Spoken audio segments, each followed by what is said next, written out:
My name is Timileyin Edwin, known as Timileyin Edwin. The first time I publicly came out was, say, 2 years ago. And it was a struggle for me. It was like, oh my God.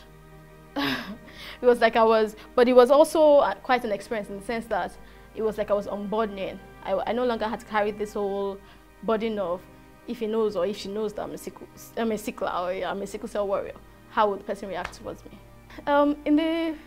Growing up, a few times a few people that have gotten to know about me have always been like pity me or judge me or stop me from doing different activities. I don't like that stigmatization attached to it. My worst crisis. Okay, I have two. One was a situation where I was going to die. It was so obvious. Like I always tell people, like I saw the line. To me, I was like dead, and to me, I wasn't really feeling anything in the sense that the pain it was not like I was unconscious. But to everybody, it was like, oh my God, she's dying, she's going. And that time, apart from the pain I was going through, I was bleeding through everywhere, bleeding through my nose, my mouth, my urine. I was losing blood. They were feeding me. As the more they gave me blood, the more I was losing the blood. So that was pretty intense. And then the second crisis was a few years ago when I developed this sharp pain around my tummy.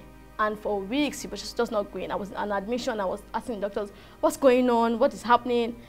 I actually prayed for death at that point in time. I remember because I felt one 2 days ago and I still had to go to work. I was paralyzed, I couldn't move. And imagine I had to call my mom over the phone and it was like, I can't move, I can't do anything. This pain is intense. Like, and at that point in time I was thinking, if you die now, what happens?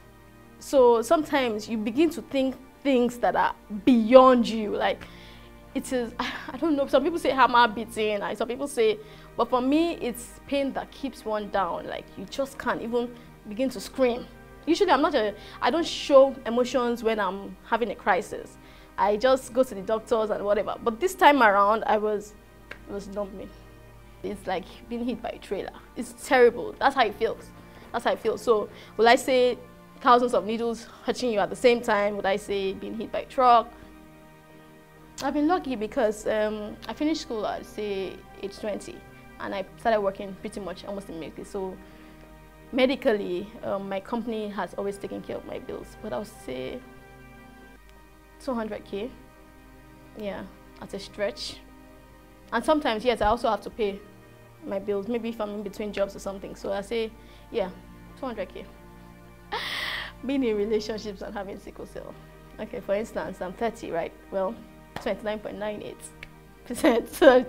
And I'm supposed to, I didn't see myself unmarried at this age. Like I've been in stable relationships a couple of times. I haven't had it difficult getting into relationships because people see me and say, oh, she carries herself well, she's ambitious, she's this, she's that, but as soon as they start dating me, I don't know if it's a sickle cell or I don't know. Sometimes, actually, someone I thought had proposed to me and everything, and just woke up one day and said, I can't do the sickle cell thing anymore.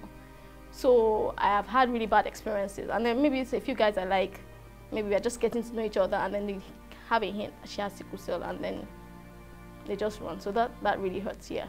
So I would say, I want to blame it on sickle cell. My being sickle cell now. To me, I would say I'm small because of sickle cell. I know there are people that are big and everything. So growing up, I was bullied a lot because in my GS1, I was naughty. A teacher decided to beat me 6 strokes of the cane. I fainted. They rushed me to the sick bay. They found out that I had sickle cell. So my school had this let's pamper her thing. People always used to look down on me, call me a rat, call me all sorts of things, draw my anatomy on the board, say Timileyin Edwin, and then label it different parts like, oh, man chest, this and that. And so that used to really hurt me a lot. And then even growing up, I don't know how some people in my estate got to know I had sickle cell because I thought I was quite coded about it.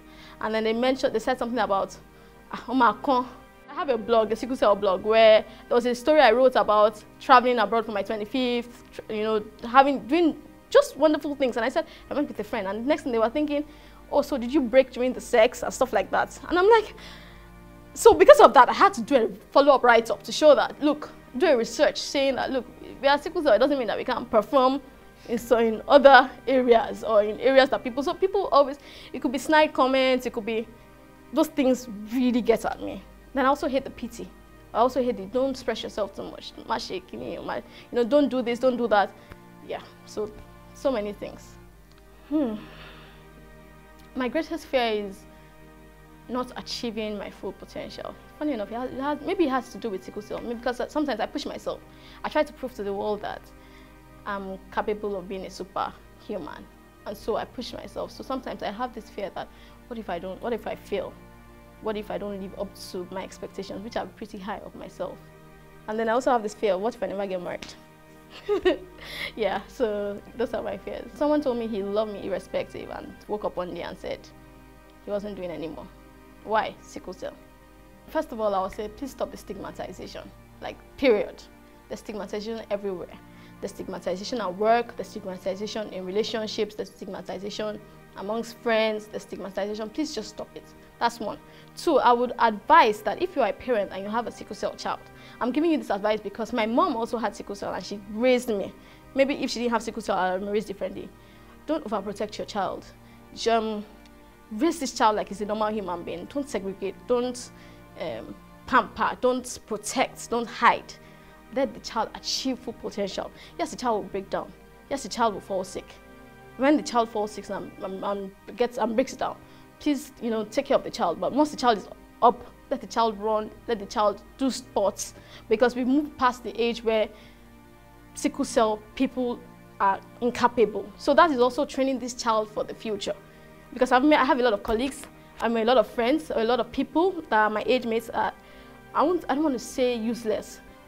They just don't know how to do stuff because they've been overprotected and overpampered.